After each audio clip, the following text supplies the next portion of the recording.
There comes a point in life where you stop explaining why you need space. Not because you're angry, not because you're broken, but because you finally understand yourself. Choosing solitude isn't about running away from people. It's about coming back to you. It's realizing that constant access doesn't equal connection. That being surrounded by noise doesn't mean you're supported. And that peace is louder than chaos when you finally listen to it. Solitude is where you meet the version of yourself that was buried under expectations.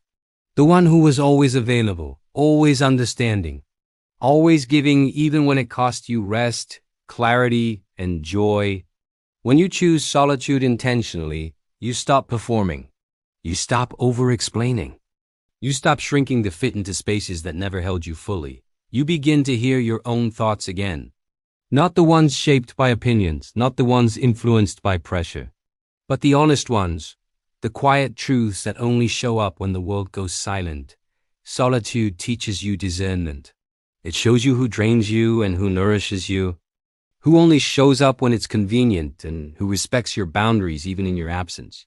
And yes, it can feel lonely at first, because you're unlearning the habit of distraction. You're no longer filling every empty moment with people who don't align. You're no longer confusing attention with affection.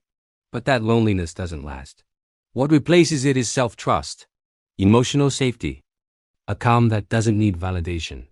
In solitude, you learn that your worth isn't measured by how accessible you are, that love doesn't require constant availability, and that being alone is far healthier than being surrounded by people who don't see you.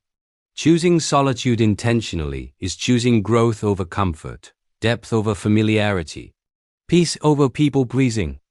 It's understanding that not everyone deserves front-row access to your life. Some people only need a memory. Some only need distance. And some were only meant to walk with you for a season.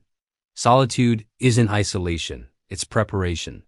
It's where you rebuild your standards, refine your boundaries, and reconnect with your purpose without interference. And when you return to the world, you return differently. More selective, more grounded, more aligned. Because now, you don't fear being alone, you respect it. And anyone who wants to stay in your life must add to the peace you found in your solitude, not disturb it.